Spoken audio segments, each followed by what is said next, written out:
Hello and welcome, I am एस.के. Soni, your physics mentor. और एक बार फिर से मैं आप लोगों के समक्ष हाजिर हूँ और टॉपिक आज का है बहुत ही interesting, one of my favourite topics. बहुत सारे टॉपिक हैं जो अच्छे होते हैं, उनमें से जो सबसे अच्छा मुझे लगता है, जो मुझे अच्छा लगता है, that is EMI, electromagnetic induction. Electromagnetic induction की जब खोज हुई, it was a kind of miracle, but जादू की तरह था वो। बिल्कुल जादू की तरह क्यों था, इतनी जल्दी यहाँ पे कैसे आ गया? पहले मेरी बात को समझिए। EMI is electromagnetic induction. Electromagnetic induction जिसकी खोज जिसकी यूजेस के बारे में जो सबसे पहले किसी ने बताया, he was Michael Faraday. Michael Faraday ने जब इसकी खोज की, वो एक्चुअल में बिजली उत्पन्न करने की बात है। We were producing electricity before this we were producing electricity using battery, cell का इस्तेमाल कर रहे थे हम, मतलब केमिकल्स का इस्तेमाल कर रहे थे। तो केमिकल के इस्तेमाल करके हम बिजली को प्रोड्यूस कर रहे थे। और अब चीज़ें इतनी आसान हो चुकी थी चीज़ें कि आप सिर्फ just with a movement of hand, आप एक मैग्नेट लेते हैं, हाथ को घुमाते हैं और आपके पास बिजली है। As simple as that, it's very simple. यही वो चीज़ है जो इलेक्ट्रोमैग्नेटिक इंडक्शन। क्या है इलेक्ट्रोमैग्नेटिक इंडक्शन, इसको और अच्छे से विस्तार में समझेंगे। और माइकल फैराडे ने जो लॉ दिया उसके बारे में बात करेंगे आज के लेक्चर में। मुख्य तौर पे पहले समझेंगे कि व्हाट इज़ इलेक्ट्रिक फ्लक्स।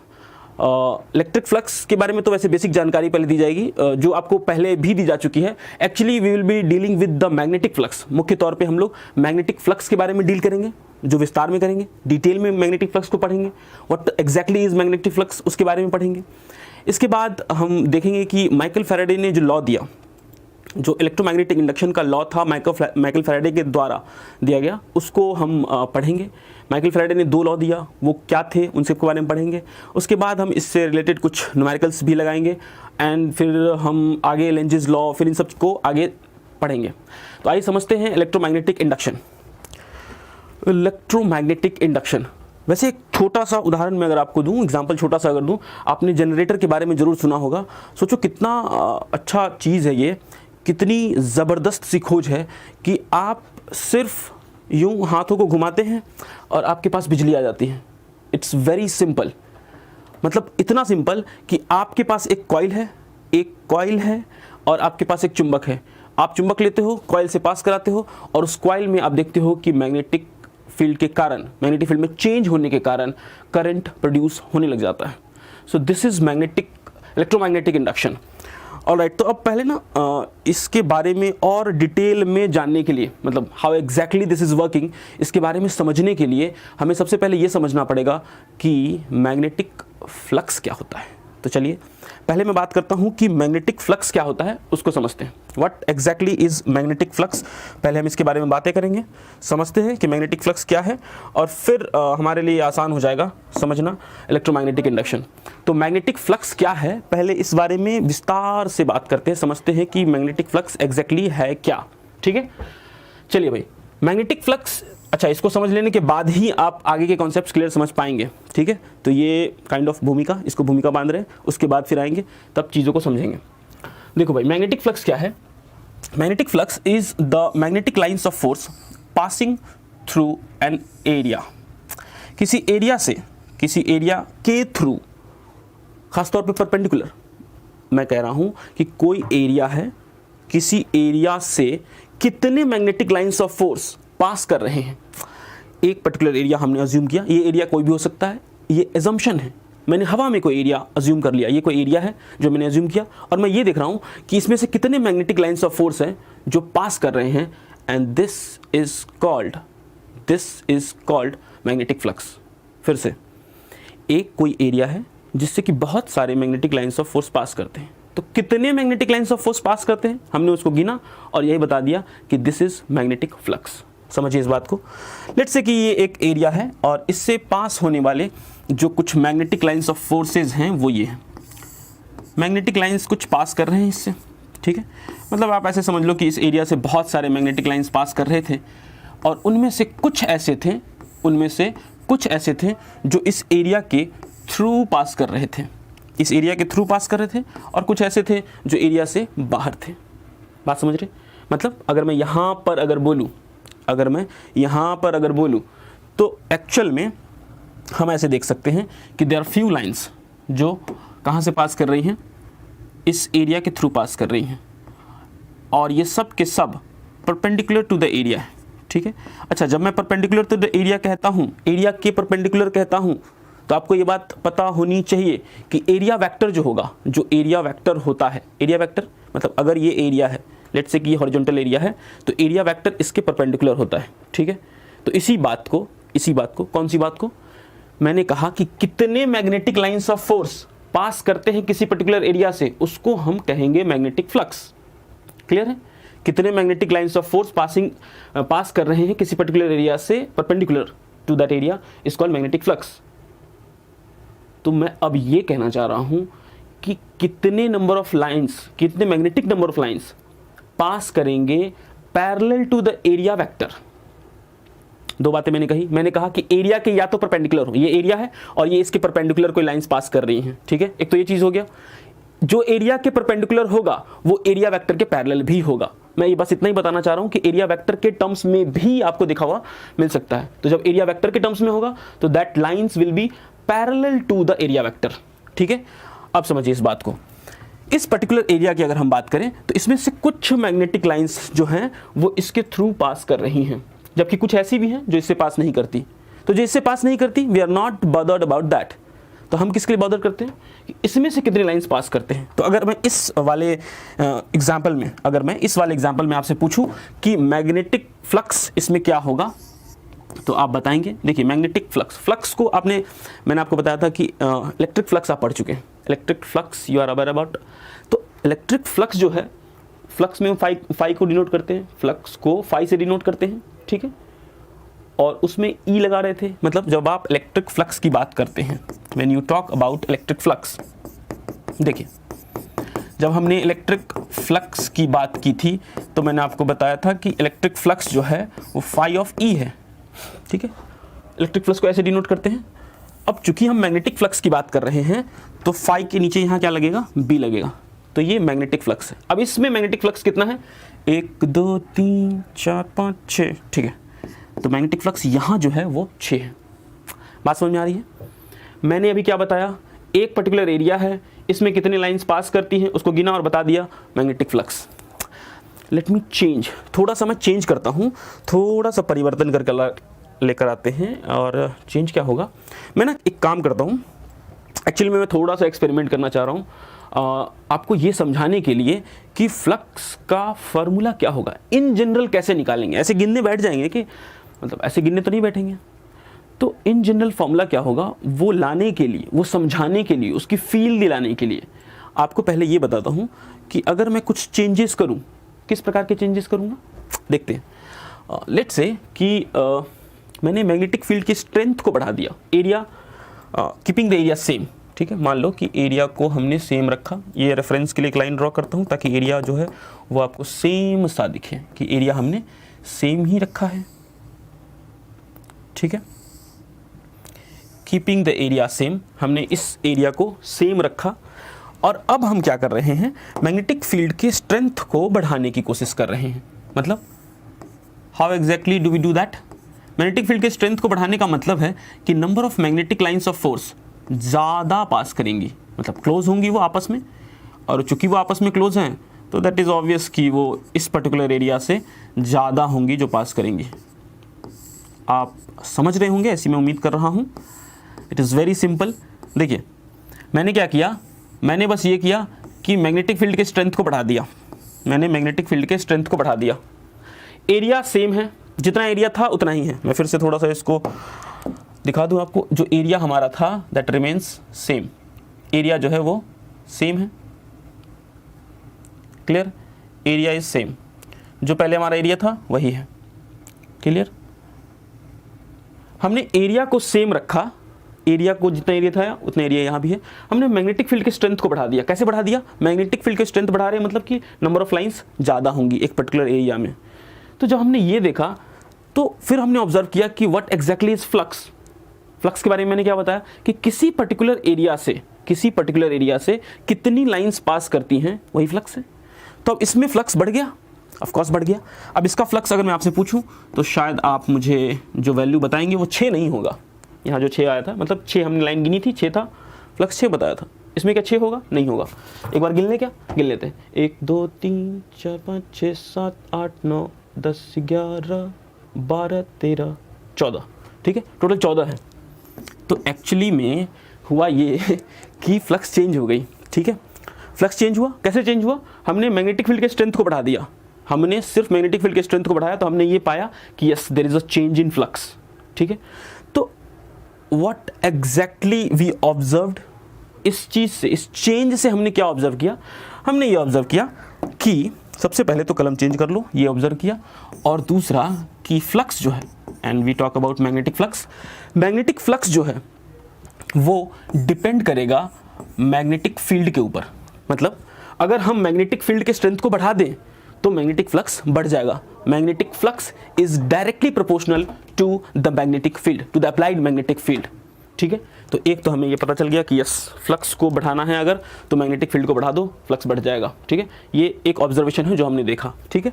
अब हम टोटल एरिया बढ़ा के अगर देखें, अगर मैं इसी चीज़ को, इसी स्ट्रेंथ को सेम रखता हूँ, ठीक है, मैग्नेटिक फील्ड के स्ट्रेंथ को सेम रखते हुए मैं एरिया को बढ़ाने की कोशिश करता हूँ। Let me do this. देखिए, मैं पिछले वाले एक्सपेरिमेंट को फिर से करना चाहता हूँ।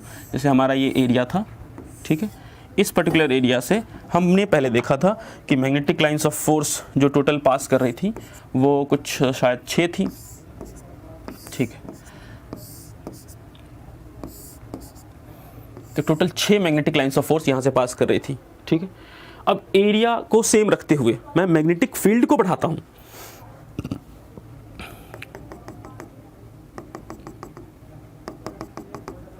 सॉरी, मैंने मैग्नेटिक फील्ड बोला क्या? मैग्नेटिक फील्ड को तो बढ़ा दिया। अब हम एरिया को ही बढ़ाएंगे।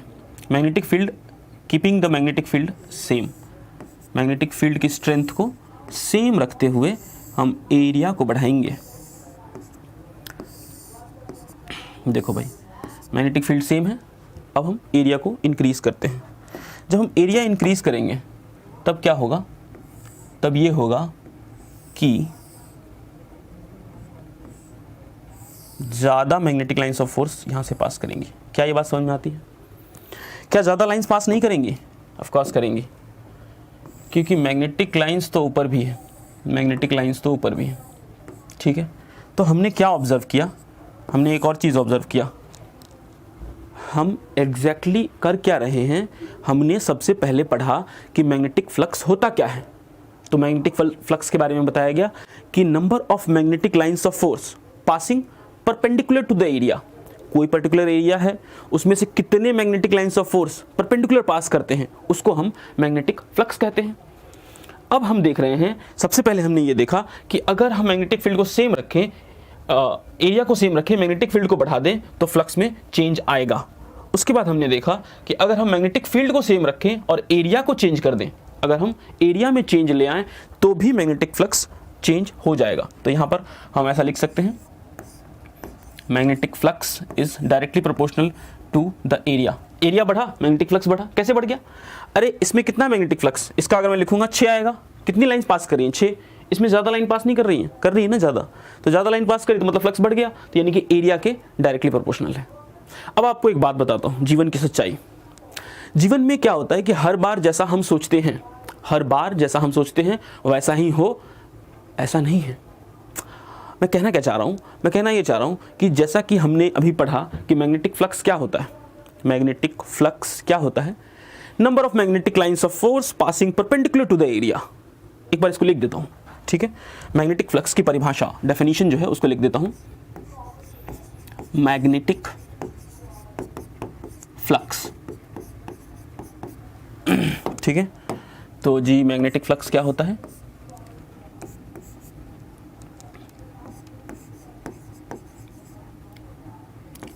Number of magnetic lines of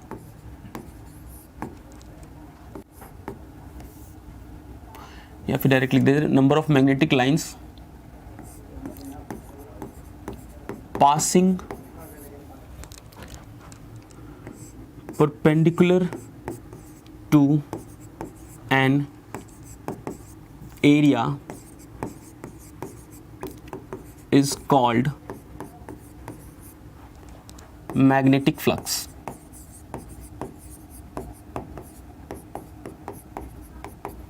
बात समझ में आई?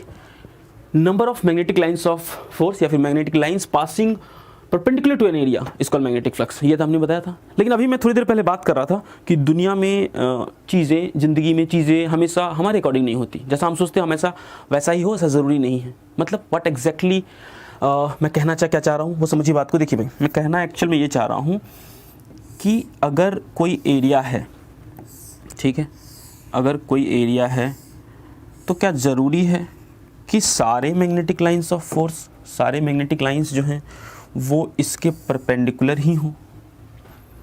जितने भी मैग्नेटिक लाइंस अभी तक हमने ऑब्जर्व किया, अभी तक हमने देखा, उसमें ये हमने एक मान लिया और हम ड्रॉ भी ऐसा कर रहे थे कि सारी लाइंस उस एरिया के परपेंडिकुलर जा रहे थे।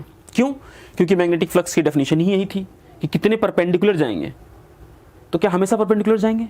ऐसा ज़रूरी है कि क्या हमेशा मैग्नेटिक फील्ड जो है, वो जो मैग्नेटिक फील्ड लाइंस है वो हमेशा परपेंडिकुलर टू द एरिया हो, ऐसा ज़रूरी है? आरा तिरछा भी हो सकता है, किसी एंगल पर भी हो सकता है, तो हो सकता है।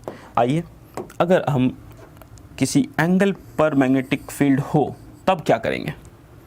हो सकता है ना कि इन दोनों के बीच में एंगल थीटा हो और इसकी जो नेट कंपोनेंट हो वो कुछ इस तरह से भी हो जो एरिया के परपेंडिकुलर पास ही ना कर रहा हो, बिल्कुल एरिया के पैरेलल ही पास कर जा रहा हो।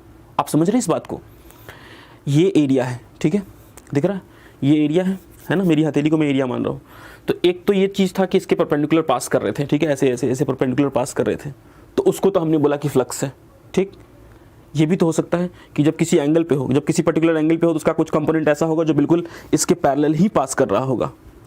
तो जब अगर पैरेलल पास कर रहा है तो एरिया को तो कट किया नहीं, उसके थ्रू तो गया नहीं, तो हम उसको फ्लक्स में काउंट नहीं करेंगे। तो एग्जैक्टली मैं क्या कहना चाह रहा हूं कि अगर किसी एंगल पे हुआ, अगर मैग्नेटिक फील्ड, ये जो है ये मैग्नेटिक फील्ड है और मैग्नेटिक फील्ड किसी एंगल पे हो सकता है, वो एंगल थीटा है, ठीक है, तो उस केस में हम ये देखेंगे कि it also depends on, magnetic flux जो है also depends upon the angle between magnetic field and area vector. इस बात को मैं यहाँ लिख देता हूँ, इस बात को लाल कलम से लिखता हूँ। देखिए, मैं कह रहा हूँ कि magnetic field, magnetic flux, magnetic flux also depends on the angle between, angle between किसके किस बीच में एंगल है?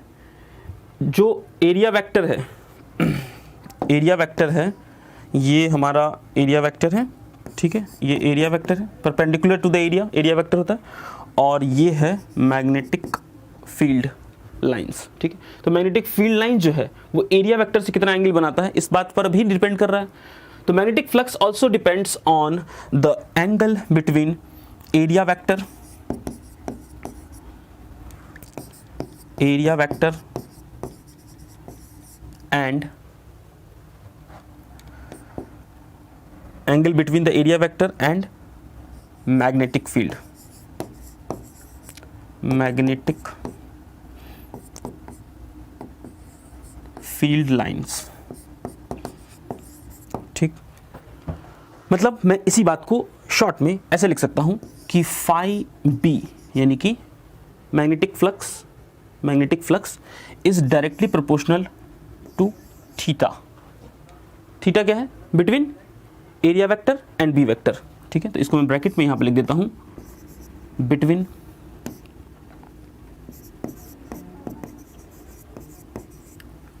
किसके किसके बीच में? Area vector and magnetic field lines. बात समझ में आ गई? तो थीटा के भी प्रोपोर्शनल है। अब चीज़ों को समराइज करने का समय आ गया है। चीज़ें जो हैं बिखरती जा रही हैं, अब उसे समेटने का समय आ गया है। क्या समेटने की बात मैं कर रहा हूँ? सबसे पहला ऑब्जर्वेशन जो मैंने आपको दिया था, अब सारी चीज़ों को समराइज कर रहे हैं, ध्यान से सुनिएगा, अभी बहुत ज़्यादा ध्यान से सुनने की ज़रूरत है। जो हमने यहाँ पर पहला ऑब्जर्वेशन देखा था वो ये था कि फ्लक्स जो है मैग्नेटिक फ्लक्स जो है वो कितना मैग्नेटिक फील्ड लाइंस पास कर रही हैं उस पर डिपेंड करता है। तो ये पहला ऑब्जर्वेशन था, ठीक। सेकंड ऑब्जर्वेशन क्या था कि फ्लक्स जो है वो इस बात पर भी निर्भर करेगा कि एरिया कितना है, ठीक है। तो ये हमारा सेकंड ऑब्जर्वेशन था। और थर्ड ऑब्जर्वेशन हमने क्या पाया कि इन दोनों के बीच में, किन दोनों के बीच में, एरिया वेक्टर और मैग्नेटिक फील्ड, इनके बीच में एंगल कितना है इस बात पर भी डिपेंड करता है क्या, फ्लक्स। तो ये 3 ऑब्जर्वेशन है, इन तीनों को अब जोड़ दो, तीनों को जोड़ दो और आपको पता चल जाएगा कि व्हाट एग्जैक्टली इज फ्लक्स। देखिए भाई, तीनों ऑब्जर्वेशन को फटाफट से मैं एक साथ लिखता हूं ताकि आपको समझने में आसानी हो। फर्स्ट ऑब्जर्वेशन जो हमने पाया वो ये कि फ्लक्स जो है वो डायरेक्टली प्रोपोर्शनल है मैग्नेटिक फील्ड के। सेकंड ऑब्जर्वेशन जो हमने पाया वो फ्लक्स जो है वो डायरेक्टली प्रोपोर्शनल है एरिया के। और थर्ड ऑब्जर्वेशन जो हमने पाया ये कि फ्लक्स जो है वो डायरेक्टली प्रोपोर्शनल है थीटा के। अब पूरा नहीं लिख रहा हूँ मैं, theta means theta between magnetic field and area vector, ठीक है। अब ये 3 हैं, इन तीनों को जोड़ देते हैं और हमें मिल जाएगा फ्लक्स का फार्मूला। तो इन तीनों को जोड़ के ये चाहिए, फर्स्ट तो है ही, चलो इन तीनों को जोड़ के मैं बता देता हूँ फ्लक्स का एग्जैक्टली फार्मूला होता क्या है। फ्लक्स इज बी ए और ये थीटा है। अच्छा थीटा वाला, अच्छा थीटा में कौन सा थीटा, ये सोचने वाली बात है। थीटा मतलब क्या, किसके बीच में एंगल है, बी और ए के। अच्छा इसमें से कौन सा कंपोनेंट होगा, इस मैग्नेटिक फील्ड, ये वाला मैग्नेटिक फील्ड है, ठीक है। इसका कौन सा कंपोनेंट होगा जो फ्लक्स को कंट्रीब्यूट करेगा, जो फ्लक्स में कंट्रीब्यूट करेगा, वो उसका कौन सा वेक्टर होगा, कौन सा कंपोनेंट होगा। अरे समझ रहे हो बात को, मैं कह रहा हूं कि ये वाला है वेक्टर, ये मैग्नेटिक फील्ड का वेक्टर है ना। इसका एक कंपोनेंट इधर आएगा और एक कंपोनेंट इधर जाएगा। तो आप मुझे बताओ कि कौन सा है जो मैग्नेटिक फ्लक्स को कंट्रीब्यूट करेगा। क्या ये वाला करेगा? अरे ऐसे एरिया है, ये मैग्नेटिक लाइंस ऐसे पास कर रही है, उससे कोई फर्क पड़ता है क्या इसको, फ्लक्स को? फर्क नहीं पड़ता। फ्लक्स को किस बात से फर्क पड़ता है कि कितने लाइंस परपेंडिकुलर पास कर रही हैं। यानी कि हमारे पास ये वाला जो एंगल है, ये वाला जो कंपोनेंट है, ये इस पर डिपेंड करेगा। समझ में आई बात? मैग्नेटिक फील्ड का ये वाला कंपोनेंट कितना होगा, इस साइड कितना आएगा, इस साइड आएगा बी कॉस थीटा। ये बात समझ में आती है कि इस साइड बी कॉस थीटा जाएगा और यहाँ पे क्या आएगा, बी साइन थीटा। क्लियर है? तो नेक्स्ट जो हम यहाँ लिख रहे हैं थीटा पर डिपेंड करता है, तो ये देखा हमने देखा कि बी पे डिपेंड करता है, ए पे डिपेंड करता है और उसके बीच में आने वाले एंगल पे भी डिपेंड करता है। तो बी ए कॉस थीटा। अब बी ए कॉस थीटा को क्या मैं ऐसे बोल दूं कि फ्लक्स, अच्छा ये मैग्नेटिक फ्लक्स है तो यहाँ पर बी लिख देता हूँ मैं, ठीक है। तो क्या मैं ऐसे लिख दूं कि ये एक्चुअल में बी डॉट ए है, नहीं B dot A, B A cos theta हो रहा, तो it is actually B dot A. अब एक मजे की बात क्या है, मजे की बात नहीं, आम सी बात है, it's very obvious. If it is a dot product, dot product है मतलब स्केलर प्रोडक्ट है, यानी कि अगर मेरे से कोई पूछता है कि मैग्नेटिक फ्लक्स जो है वो क्या स्केलर क्वांटिटी है या वेक्टर क्वांटिटी है, अगर कोई इतना सा सवाल पूछ लिया तो क्या आंसर होना चाहिए? ऑफ कोर्स स्केलर, यहाँ से दिख गया आपको, ठीक है। तो आगे से अभी से फ्रॉम नाउ ऑन आपसे अगर कोई फॉर्मूला पूछता है फ्लक्स का तो आप इजीली बता सकते हैं कि फ्लक्स का क्या फार्मूला है। देखिए भाई, ये फ्लक्स का फार्मूला है जो डेराइव होकर आपके सामने आ चुका है, वो बी डॉट ए है, बी ए कॉस थीटा। अभी इस पे क्वेश्चंस करेंगे तो और चीज़ें क्लियर होंगी, ठीक है। चलो भाई देखो, अब आगे समझते हैं बात को। आगे हम इस बात को समझ रहे हैं कि समझ नहीं रहे, लिख रहे हैं, समझ चुके हैं कि जो मैग्नेटिक फ्लक्स है वो कैसी क्वांटिटी है, स्केलर क्वांटिटी। वो कैसी क्वांटिटी है? It is a scalar quantity. Clear? अदिश राशि। क्लियर है? इसके अलावा और हम क्या ऑब्जर्व कर सकते हैं जो पूछा जा सकता है, वो पूछा जा सकता है आपसे यूनिट। मैग्नेटिक फ्लक्स की यूनिट क्या है ये भी आपको पता होनी चाहिए। यूनिट ऑफ मैग्नेटिक फ्लक्स, इसकी यूनिट यानी कि एसआई यूनिट क्या होगी, तो वो होगी वेबर होगी, या फिर आप इसी को टेस्ला मीटर स्क्वायर भी कह सकते हैं, ठीक है। We call it tesla metre square, ठीक है। तो वेबर कहें या फिर टेस्ला मीटर स्क्वायर कहें, एक ही बात है। क्लियर? तो अभी तक हमने समझ लिया है कि एग्जैक्टली फ्लक्स क्या होता है, मैग्नेटिक फ्लक्स क्या है, ये हमें समझ में आ गया। अभी तक हमने बस इतना ही समझा है कि मैग्नेटिक फ्लक्स क्या होता है। मैग्नेटिक फ्लक्स क्या होता है, कितने number of lines perpendicular to the area pass करते हैं, वही मैग्नेटिक फ्लक्स है। उसको कैलकुलेट कैसे करेंगे, बी डॉट ए। बात समझ में आ गई? ऑलराइट, आगे बढ़े। चलिए अब आगे बढ़ते हैं। नेक्स्ट,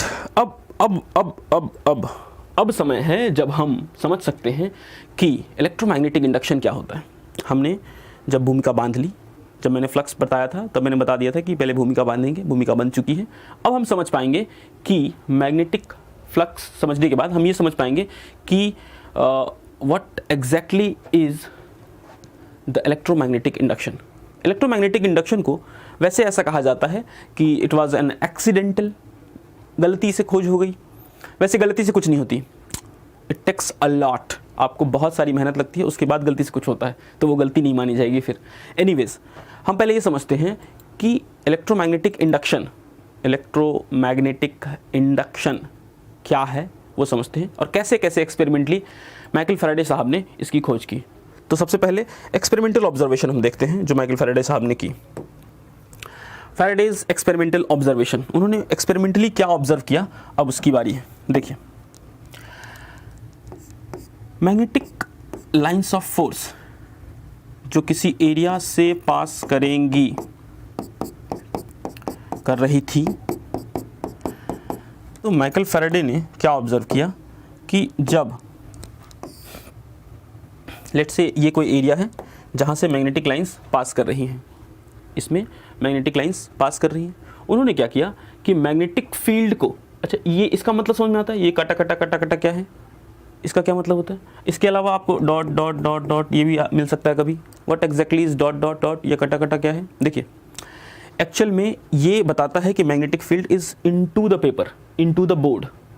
समझ में आ रहा है? मतलब मैग्नेटिक फील्ड लाइंस जो है वो अंदर की ओर जा रही हैं। इसका क्या मतलब होता है, डॉट डॉट का क्या मतलब होता है कि मैग्नेटिक फील्ड लाइंस बाहर की तरफ आ रही हैं। कैसे आता है ये चीज़, एरो दर्शाता है। एरो, आपने अगर एरो को ध्यान से ऑब्जर्व किया होगा तो देखा होगा कि एरो कुछ ऐसा होता है, ठीक है। तो इस चीज़ को जब आप पीछे से देखोगे, बिल्कुल ऐसे करके घुमा दूँ तो आपको क्रॉस नज़र आएगा, वो यही है। और बिल्कुल इसको एरो को मैं ऐसे करके सामने ले आऊँ आपको, अरे जैसे ये पेन है ना मार्कर है ना, इसको मैं बिल्कुल ऐसे कर दूँ तो आपके सामने क्या है, ये पॉइंट ही तो दिख रहा है, तो ये पॉइंट है। समझ में आ गया? मतलब ये अगर मैं पॉइंट बना दिया, इसका मतलब है कि मैग्नेटिक लाइंस ऑफ फोर्स बाहर की तरफ आ रही है, मैग्नेटिक फील्ड जो है वो बाहर की तरफ है। क्रॉस बनाया, इसका मतलब मैग्नेटिक फील्ड अंदर की तरफ है। खैर, अब इस पॉइंट पे आते हैं कि माइकल फैराडे ने एक्सपेरिमेंटली क्या ऑब्जर्व किया। मैग्नेटिक लाइंस ऑफ फोर्स अंदर की तरफ जा रही थी, इन्होंने क्या किया, मैग्नेटिक फील्ड को चेंज कर दिया। मैं यहाँ लिख देता हूँ कि इस वाले केस में B इज चेंजिंग, ठीक है। चेंजिंग कहें या फिर इंक्रीजिंग कहें, एक ही बात, इंक्रीज करे या डिक्रीज करे, चेंज हो रहा है, बस उन्होंने यही देखा कि अगर हम इसको चेंज करें, ठीक है, अगर हम इसमें चेंज करके देखा उन्होंने, तब उन्होंने पाया कि there was an induced current.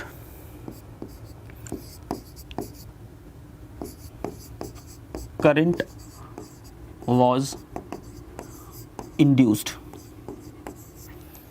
क्या मतलब है कहने का, आपके पास एक कॉइल है, आपके पास एक कॉइल है और आपने उस कॉइल को एक मैग्नेटिक फील्ड में रखा, ऐसे मैग्नेटिक फील्ड में रखा जो चेंज हो रहा था, मैग्नेटिक फील्ड बढ़ रहा था या घट रहा था। तब आपने ये पाया, जब ये मैग्नेटिक फील्ड में आप इस कॉइल को रखा जो कि चेंज हो रहा था, तब आपने ये पाया कि अपने आप ही इसमें करंट फ्लो होने लग रहा है। इसमें जो है there is a flow of current. अब करंट के डायरेक्शन पे मत जाओ अभी, आप वो आगे पढ़ेंगे, लेंजेस लॉ जब आएगा तब पढ़ेंगे कि डायरेक्शन क्या होता है। मतलब करंट फ्लो हुआ, बस उन्होंने यही पाया कि अच्छा जब मैग्नेटिक फील्ड में चेंज किया तो करंट फ्लो हो रहा, सही है यार। उन्होंने थोड़ा सा और ऑब्जर्व किया, थोड़ा सा और ऑब्जर्वेशन को चेंज करके देखा कि अगर जैसे मैग्नेटिक लाइंस ऑफ फोर्स जो है वो अंदर की तरफ है, ठीक है, चलो अंदर की तरफ मैग्नेटिक फील्ड जा रही थी। इस अंदर की तरफ जाते हुए मैग्नेटिक फील्ड में हमने देखा था कि जब फील्ड चेंज कर रहे थे, तो जब हमने फील्ड को चेंज किया, इसके स्ट्रेंथ को चेंज किया था, तब करंट इंड्यूस हुआ था। अब उन्होंने क्या किया कि एक काम करते हैं, फील्ड को रखते सेम, फील्ड को रखते हैं सेम, ठीक है, एरिया को बदल के देखते हैं, मतलब कुछ ऐसा करते हैं कि एरिया श्रिंक हो जाए, है ना, या फैल जाए, ऐसा कुछ चेंज करके उन्होंने कोशिश की चेंज करने की। तो उन्होंने क्या किया, एरिया को चेंज कर दिया। जब उन्होंने एरिया को चेंज किया, व्हाट एग्जैक्टली ही ऑब्जर्व्ड कि फिर से उन्होंने फिर से ऑब्जर्व किया कि there is a change in magnetic flux, और इस चेंज की वजह से उन्होंने ये ऑब्जर्व किया कि there is a current induced in it. बात समझ में आई? ठीक है, ओके, बात समझ में आ गई। तो ये जो चीज़ है, आपने क्या ऑब्जर्व किया कि मैग्नेटिक फील्ड लाइंस जहाँ से पास कर रही थी उसके फील्ड को जब चेंज किया गया तब करंट इंड्यूस हुआ। फिर उन्होंने क्या ऑब्जर्व किया कि जब मैग्नेटिक फील्ड में रखे गए कॉइल का एरिया चेंज किया, उन्होंने सिर्फ जब एरिया चेंज किया तब भी आपने ये पाया, मैं इसको लिख देता हूँ, एरिया जो है वो चेंज हो रहा है, यानी एरिया इज चेंजिंग। और फिर ऑब्जर्वेशन ये है कि करंट वॉज इंड्यूस्ड।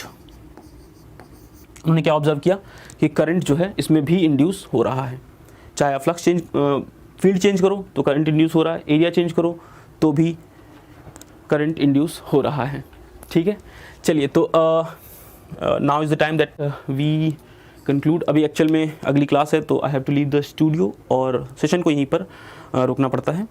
तो नेक्स्ट क्लास में जब हम मिलेंगे तब हम इस एक्सपेरिमेंटल ऑब्जर्वेशन के आगे करेंगे और माइकल फैराडे ने जो लॉ दिया, जो 2 लॉ दिए गए हैं, laws of electromagnetic induction of Michael Faraday, उसको पढ़ेंगे और फिर लेंजेस लॉ को पढ़ेंगे जिसमें डायरेक्शन ऑफ इंड्यूस्ड करंट आएगा।